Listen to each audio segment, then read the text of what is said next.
Assalamualaikum warahmatullahi wabarakatuh. Selamat pagi anak-anakku, UPT SDN 53 Gresik. Perkenalkan, nama ibu adalah Bu Zulfana Farida SPD.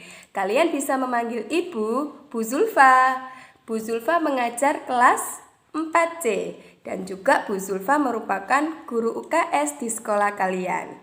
Oke, hari ini kalian akan mempelajari tentang perilaku hidup bersih dan sehat bersama Bu Zulfa dan juga 5M pencegahan penularan COVID-19. Oke anak-anak, silakan kalian menyimak video berikut ini ya.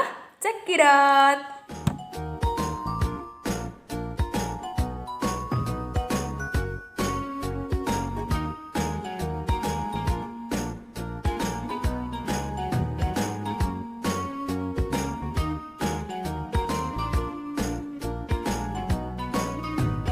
Halo adik-adik.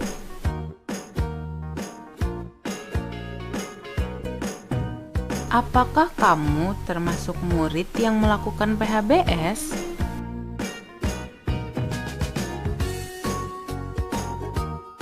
Apa sih PHBS itu?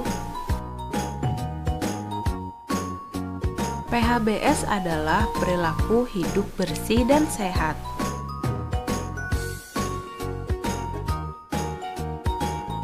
Kenapa kita harus melakukan PHBS?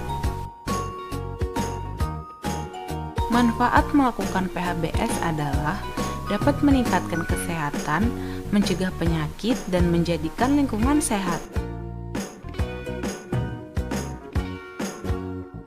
Ada 8 indikator PHBS di sekolah. Indikator yang pertama, mencuci tangan dengan air yang mengalir dan memakai sabun.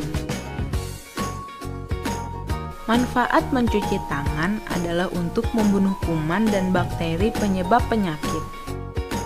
Penyakit yang timbul akibat tidak mencuci tangan adalah diare, cacingan, dan tifus.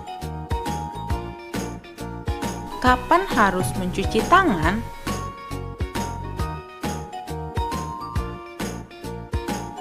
Dilakukan sebelum dan sesudah makan, setelah bermain, memegang uang, memegang binatang, setelah kencing dan buang air besar. Indikator yang kedua, mengkonsumsi jajan sehat di kantin sekolah. Manfaat jajan sehat adalah untuk meningkatkan kesehatan dan kecerdasan. Bahaya jika jajan sembarangan adalah sakit perut, diare, dan sakit berbahaya seperti kanker. Ingat, beli makanan di tempat yang bersih, jauh dari tempat sampah, dan warna makanan tidak mencolok. Indikator yang ketiga, menggunakan jamban yang bersih dan sehat. Kenapa buang air kecil dan buang air besar harus di jamban?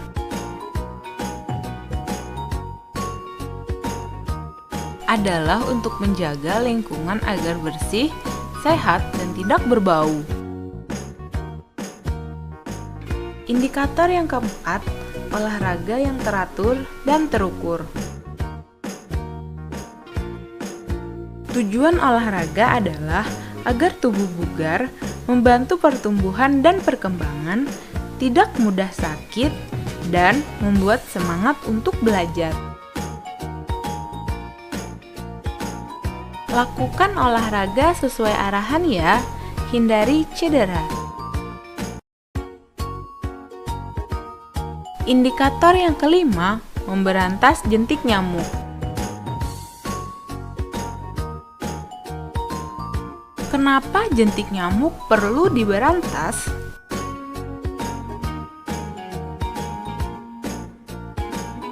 Gigitan nyamuk menyebabkan penyakit DBD atau demam berdarah dengue, malaria, dan kaki gajah. Cara memberantas jentik nyamuk. Jentik nyamuk diberantas dengan melakukan 3M+, menguras tempat penampungan air, menutup tempat penampungan air, mengubur barang bekas, plus menghindari gigitan nyamuk. Indikator yang keenam, tidak merokok di sekolah.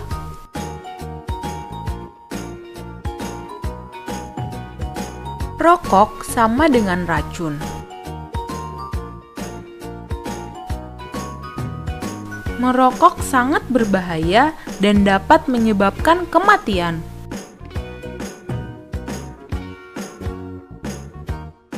Ingat, hindari merokok walau hanya untuk coba-coba. Indikator yang ketujuh, menimbang berat badan dan mengukur tinggi badan setiap bulan.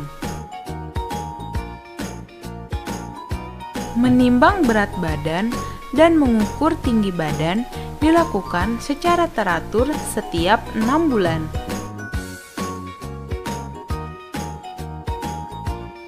Manfaatnya adalah untuk mengetahui pertumbuhan dan perkembangan serta status gizi. Hasil berat badan dan tinggi badan akan dicatat di Kartu Menuju Sehat atau KMS. Indikator yang kedelapan, membuang sampah pada tempatnya. Sampah merupakan sarang kuman dan bakteri.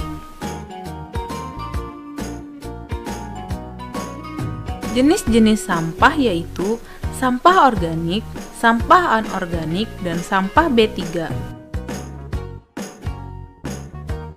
Sampah anorganik atau sampah kering adalah sampah yang tidak mudah membusuk seperti botol, plastik, kaca, dan kertas.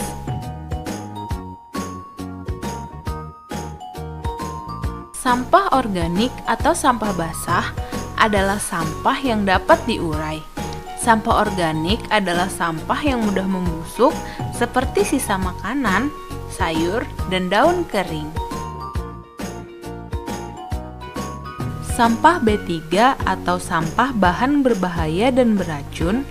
Sampah B3 merupakan sampah berbahaya, misalnya sampah dari limbah rumah sakit dan pabrik. Ingat 3R. Reduce, mengurangi sesuatu yang menyebabkan timbulnya sampah. Reuse, gunakan kembali sampah yang masih dapat digunakan. Recycle atau daur ulang, memanfaatkan kembali sampah setelah diolah. Ingat, jangan buang sampah sembarangan. Selalu buang sampah pada tempatnya. Ayo, ber-PHBS. Hidup sehat dimulai dari saya. Patuhi protokol kesehatan dengan menerapkan 5M untuk pencegahan penularan COVID-19. Apa saja 5M itu anak-anak? Yang pertama adalah memakai masker. Ketika kalian keluar rumah dan berada di tempat-tempat umum, kalian harus memakai masker. Kemudian yang kedua adalah mencuci tangan. Kalian harus mencuci tangan di air mengalir. Jika tidak ada air mengalir, kalian bisa menggunakan hand sanitizer. Yang ketiga adalah menjaga jarak.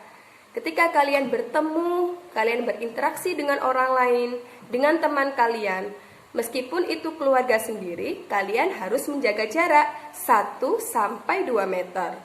Dan yang keempat adalah menghindari kerumunan. Ketika kalian mengetahui ada banyak orang yang antri atau berkerumun, lebih baik kalian menghindarinya. Karena kita tidak tahu, virus itu tidak terlihat. Dan yang terakhir adalah membatasi mobilitas. Apa itu membatasi mobilitas? Yaitu memilah ketika kita mau berpergian keluar rumah, apakah itu merupakan keperluan yang penting atau tidak penting. Contoh keperluan yang tidak penting adalah ketika kita ingin rekreasi, pergi ke kebun binatang, pergi ke wisata-wisata, pergi ke mall. Itu adalah contoh keperluan yang tidak penting. Jadi lebih baik kalian stay at home atau di rumah saja. Oke? Untuk lebih jelasnya silakan kalian melihat tata cara yang Bu Zulfa jelaskan berikut ini. Tata cara penggunaan masker yang benar, yaitu dengan mendobeli masker kita dengan masker medis dan masker kain. Masker medis terbuat dari 3 lapisan bahan non-tenun sintesis yang dapat menyaring 80-85% partikel yang kita hirup. Kemudian, masker kain itu bisa menyerap partikel yang kita hirup 50-70%.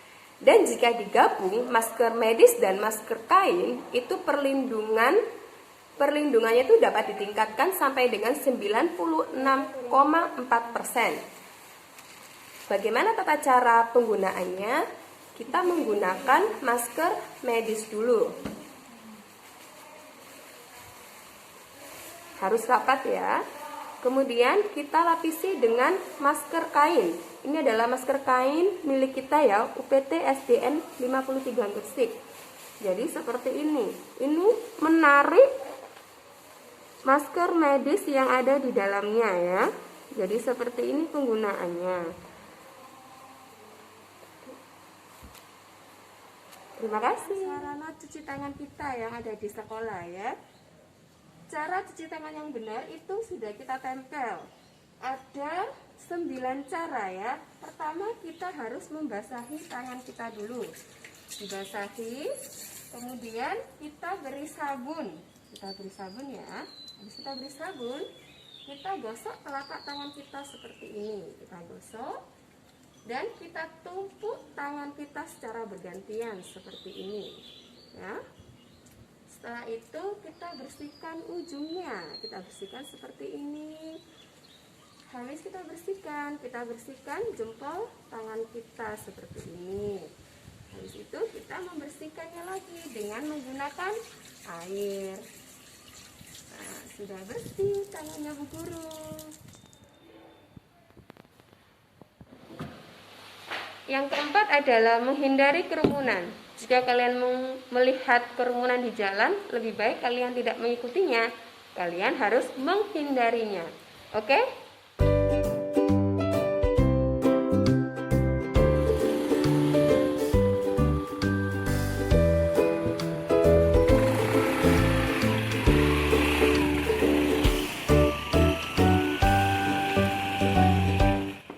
Selesai sudah pembelajaran tentang perilaku hidup bersih dan sehat dan juga 5M pencegahan penularan COVID-19. Anak-anak, setelah kalian mempelajari materi tadi, Bu Zulfa harap kalian mempraktekannya di rumah ya. Di rumah, di sekolah, dan dimanapun. Karena virus ini tidak terlihat, jadi kita harus menjaga diri kita sendiri ya. Bu Zulfa akhiri. Wassalamualaikum warahmatullahi wabarakatuh.